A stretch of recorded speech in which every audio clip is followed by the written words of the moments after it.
Can you believe it?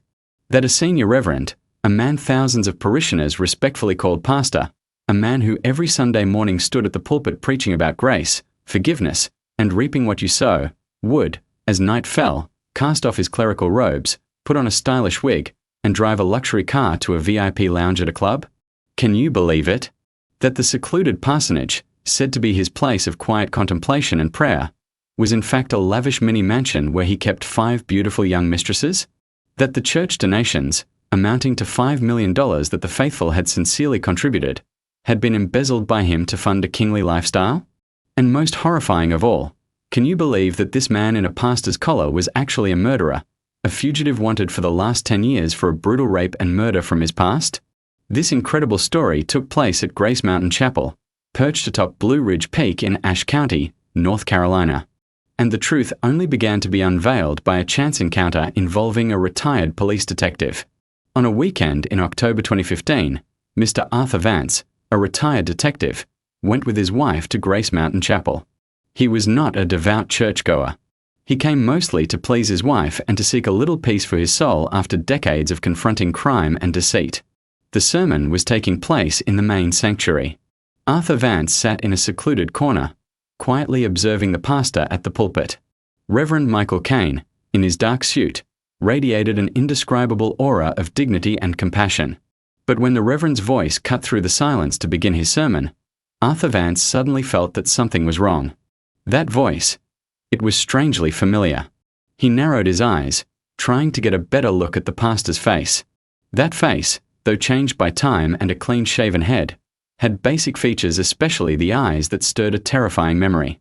And then, when the pastor inadvertently raised his hand to gently stroke his right ear, a very small gesture, Arthur Vance froze.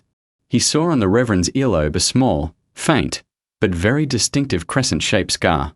In an instant, the solemn atmosphere of the sermon seemed to vanish. Before Arthur Vance's eyes was no longer a respected pastor, but another face. A face from 10 years ago.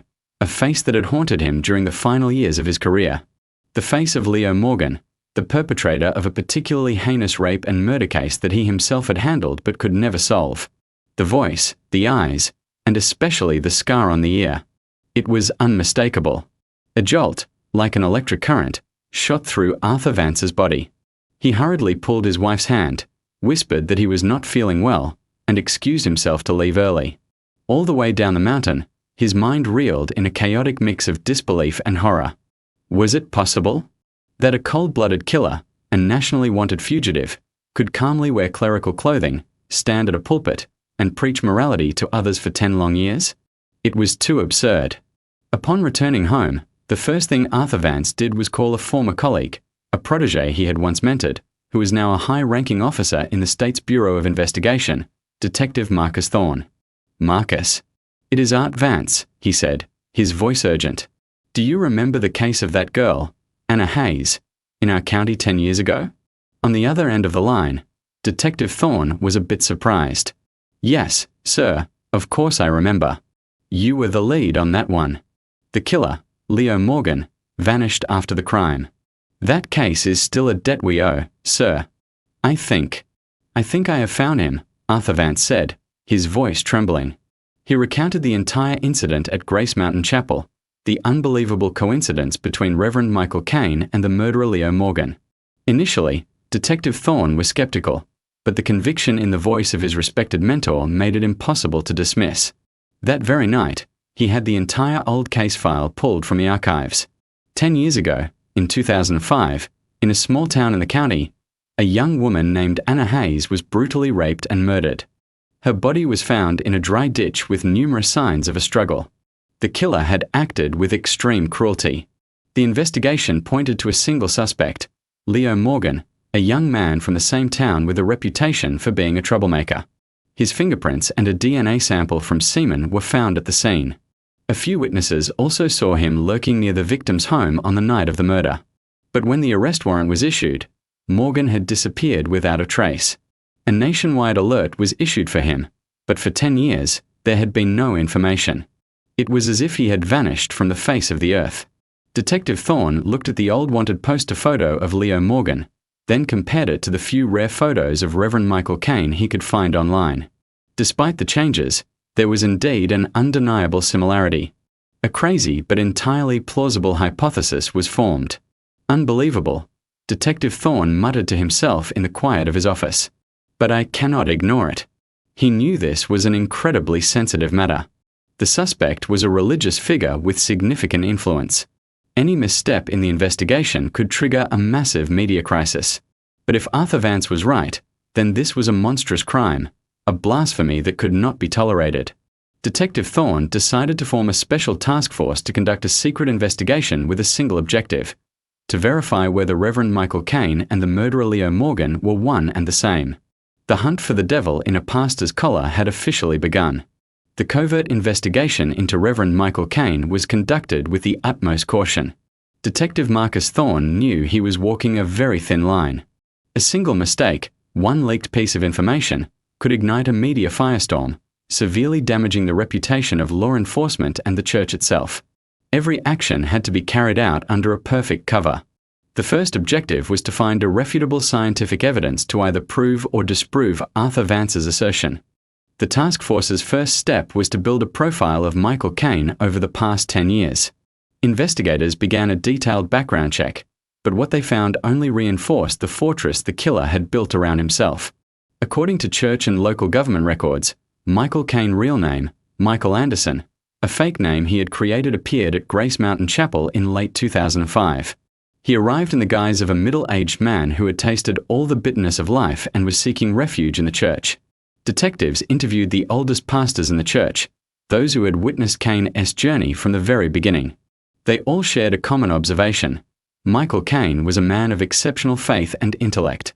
When he first came, he was very quiet, just focused on doing chores and reading the Bible, an old pastor recalled.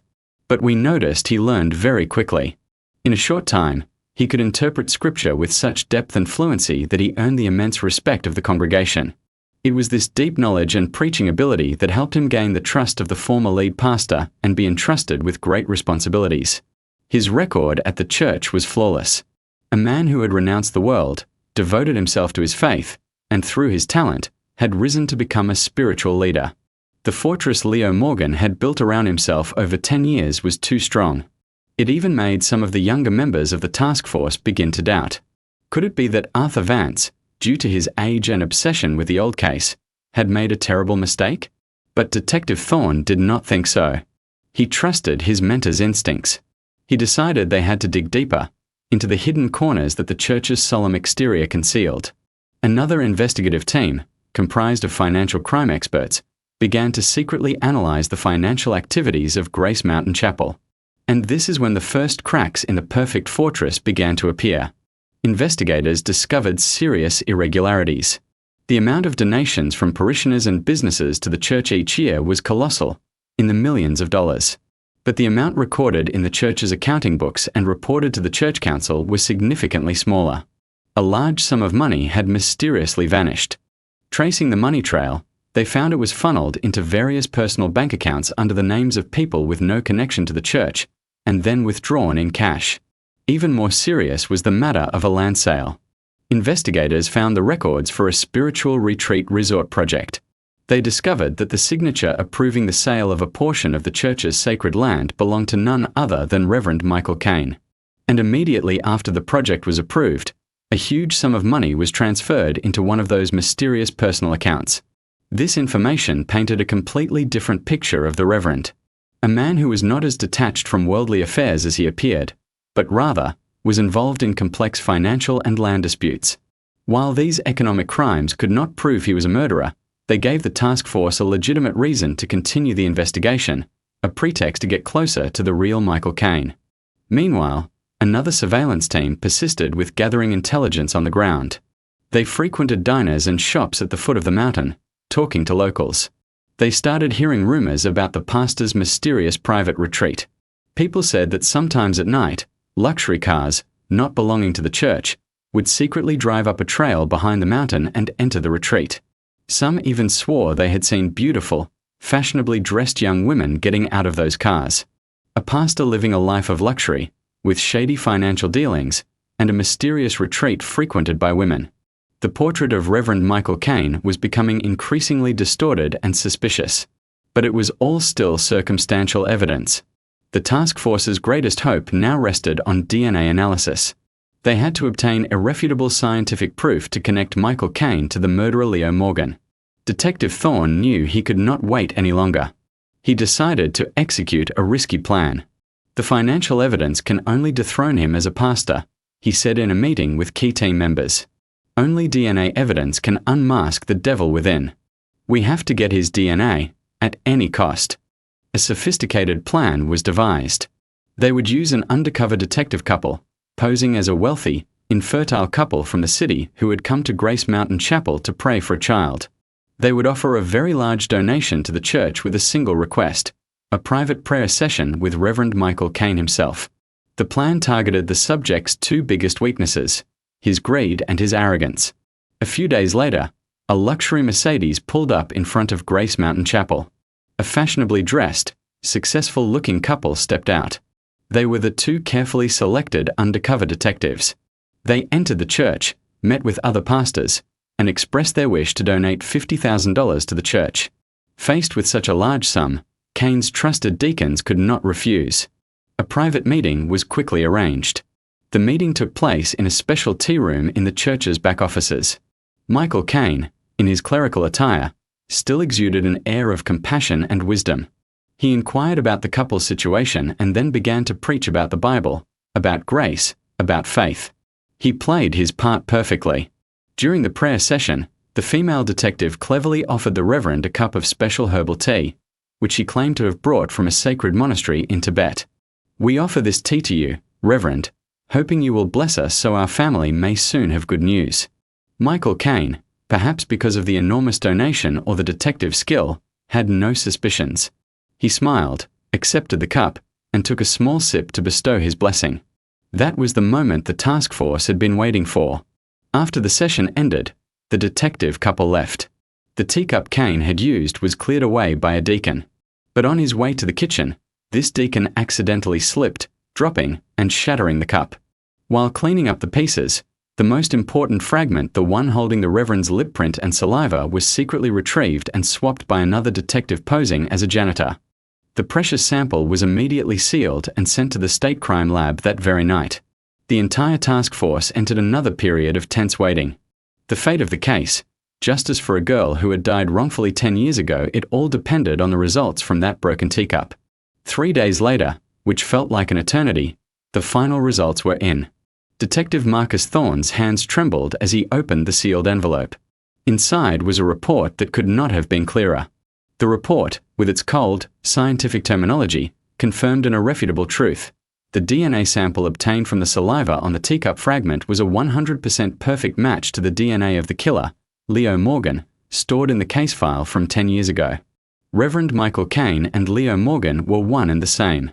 A collective sigh of relief, mingled with outrage, filled the room. The nationally wanted murderer had finally been unmasked. Detective Thorne clenched his fists, his face hardening with fury. "We found the devil," he said, his voice seething. "Now it is time to drag him out of the sanctuary he has been defiling." A detailed arrest plan was drawn up. They knew that arresting a pastor at his church would cause a major shockwave. They had to act quickly, precisely, and in absolute secrecy before the old fox could sniff out the danger and find a way to escape again. The plan to arrest Reverend Michael Caine, alias the fugitive murderer Leo Morgan, was prepared with meticulous care. The task force decided not to act during the day to avoid causing chaos and panic among the parishioners.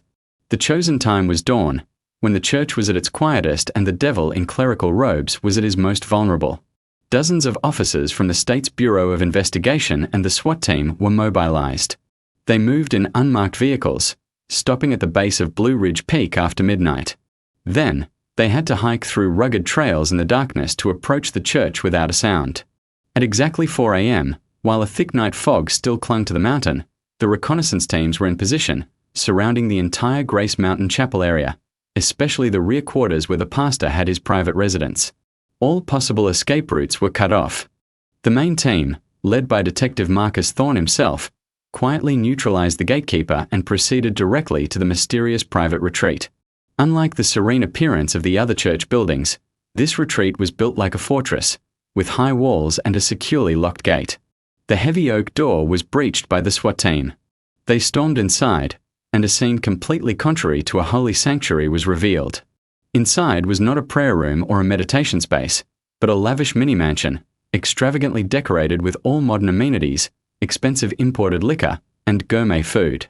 And on the large bed in the middle of the room, Reverend Michael Caine was not alone.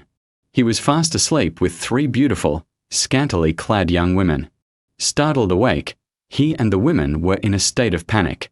Leo Morgan, or Michael Caine, barely had time to wake up and grab a bronze cross from the table to use as a weapon before he was tackled and subdued by the detectives. As the cold steel of the handcuffs snapped onto his wrists, the entire dignified, compassionate facade of a reverend vanished, leaving only the hate-filled, defeated face of a criminal. His perfect 10-year act had finally come to an end. Meanwhile, another team of detectives raided a small house tucked away behind the church. There, they found Leo Morgan's biological mother, living out her old age in comfort. The reunion after 10 years for mother and son was not one of joy, but in the interrogation room of the police station. The arrest of a famous pastor caused an earthquake. But when the evidence of the 10-year-old murder, along with images of Michael Caine's depraved and luxurious lifestyle, was released, the adoration of his parishioners turned into absolute outrage. In the interrogation room, faced with the irrefutable DNA evidence, Leo Morgan was no longer defiant. He knew that any denial was useless. He bowed his head and began to confess his entire litany of crimes. His confession was a long story of a life spiraling into sin, deceit, and a soul completely possessed by a demon. He recounted that after raping and killing the young Anna Hayes in 2005, he was terrified. He fled, wandering from place to place. During his days on the run, he stumbled upon the remote Grace Mountain Chapel, seeking shelter. Initially, he only planned to stay for a short time, but he soon realized that the sanctuary, the one place most respected by society, was the perfect cover to hide the identity of a murderer. With his innate intelligence and by reading countless religious books, he quickly learned how to speak, walk, and act like a true man of the cloth. He fabricated a past for himself, a story of a misguided man who now sought redemption at the church's door to start a new life. That story, combined with his seemingly profound demeanor, easily won the trust of the old pastor and the other clergy. Step by step, he used his cunning to climb to higher positions. And when the old pastor passed away, through power struggles and manipulation, he officially became the head of the church. From then on, he began his double life. By day, he wore the pastor's suit, becoming Reverend Michael Caine, a venerable spiritual leader. He preached about morality, about grace, about compassion. But at night, when the doors of his private retreat closed, he reverted to his true nature, a lecherous and greedy demon. He used the church's donations to build a kingly life right within the holy grounds. He secretly built a lavish retreat with all the amenities, where he could satisfy his base desires. Through social connections, he sought out beautiful young women in difficult circumstances, then used money and power to lure and force them to become his sex slaves. He brazenly embezzled tens of millions of dollars in donations and sold off valuable church land to fund his extravagant lifestyle. He believed that with the cover of a reverend, no one would ever discover his true face. But he was wrong. The arm of the law is long. The intuition of an old detective and the advancement of science had finally dragged the devil out of his safest hiding place. Leo Morgan's confession closed one chapter of the case, but it also opened another, the struggle to strip away every layer of the demon's facade. In the interrogation room, facing Detective Marcus Thorne, Morgan no longer had the dignified air of a pastor. He reverted to his true nature, a cunning and defiant killer. He admitted to being Leo Morgan but refused to provide details about the 10-year-old murder or the sins he committed while wearing the cloth. "Everything is transient, officers," he said, his voice unnervingly calm, a faint smile on his lips. Leo Morgan or Michael Caine, they are just names. This body, 10 years ago or now, is just a blink of an eye in the cycle of life. You have caught me, that is my karma, but you will never understand.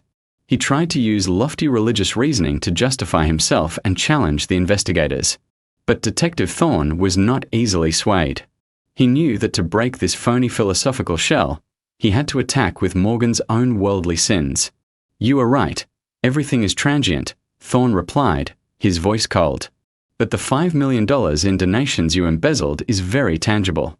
The forest land you sold is too. And the 3 women living in your retreat, they are also flesh and blood.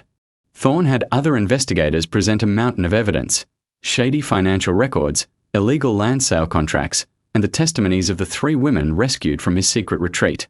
They recounted a life of sexual slavery, controlled by Morgan's money and power, forced to serve his depraved pleasures. Is this letting go, Reverend? Thorne asked sarcastically. Is this compassion? Or is this the true nature of the murderer Leo Morgan, a man who knows only lust and greed, using a pastor's collar to hide his crimes? Faced with the undeniable evidence of his double life, Leo Morgan's calm demeanor finally cracked. He knew his act was truly over. He let out a roar like a wounded animal and then began to confess everything. His confession was a horrifying film rewinding 10 years. He recounted that in 2005, he was a young man without purpose, mired in a life of debauchery. The victim, Anna Hayes, was a kind, beautiful girl from the same town. He had noticed her for a long time. One evening, after drinking, his animal instincts took over. He ambushed her on a deserted road where she usually walked home from work, dragging her into a nearby cornfield. In his recollection, the crime appeared in its rawest form. He had used force to rape the young woman, despite her cries and pleas. During the struggle, Anna had scratched him and screamed that she would report him to the police. It was that threat that turned him from a rapist into a murderer. Afraid of being caught, afraid of going to prison, he had used his hands to strangle her until she stopped breathing. After the murder, he dumped her body in a nearby ditch and fled. His subsequent life was a series of days on the run, living in hiding, constantly haunted by the fear of capture. He traveled through many states, working odd jobs to survive. And then, by chance, when he was destitute and had nowhere else to go, he found his way to the remote Grace Mountain Chapel to seek shelter for the night. Initially, he only planned to stay a short while, but he soon realized that the sanctuary, the one place most respected by society, was the perfect cover to hide the identity of a murderer. With his innate intelligence and by reading countless religious books, he quickly learned how to speak, walk, and act like a true man of the cloth. He fabricated a past for himself, a story of a misguided man who now sought redemption at the church's door to start a new life. That story, combined with his seemingly profound demeanor, easily won the trust of the old pastor and the other clergy. Step by step, he used his cunning to climb to higher positions. And when the old pastor passed away, through power struggles and manipulation, he officially became the head of the church. From then on, he began his double life. By day, he wore the pastor's suit, becoming Reverend Michael Caine, a venerable spiritual leader. He preached about morality, about grace, about compassion. But at night, when the doors of his private retreat closed, he reverted to his true nature, a lecherous and greedy demon. He used the church's donations to build a kingly life right within the holy grounds. He secretly built a lavish retreat with all the amenities, where he could satisfy his base desires. Through social connections, he sought out beautiful young women in difficult circumstances, then used money and power to lure and force them to become his sex slaves. He brazenly embezzled tens of millions of dollars in donations and sold off valuable church land to fund his extravagant lifestyle. Leo Morgan's confession brought the entire case to a close, exposing a truth that was not only brutal but also profoundly ironic. After completing the investigation file, the police department handed the entire case over to the district attorney's office, recommending the prosecution of Leo Morgan on multiple charges. At the subsequent trial, the county superior court had to operate in a particularly tense atmosphere, with hundreds of media outlets and citizens in attendance. In the dock, Leo Morgan, no longer in clerical attire, had to face the monstrous crime he committed 10 years ago. The jury, after a comprehensive review of the case, found the defendant's actions to be particularly heinous, calculated, and devoid of humanity. His crimes had caused extreme outrage throughout society, severely damaged public trust, and desecrated a holy place. Finding no mitigating circumstances, the court sentenced the defendant, Leo Morgan, to the maximum penalty, death. The death sentence was a fitting end for the devil in a man's clothes, but it could not erase the tragedy that had occurred. A young woman had died a wrongful death. Her family had lived in pain and anguish for 10 long years. And more importantly, Thousands of faithful parishioners had placed their complete trust in a cold-blooded killer, a deception on an unimaginable scale.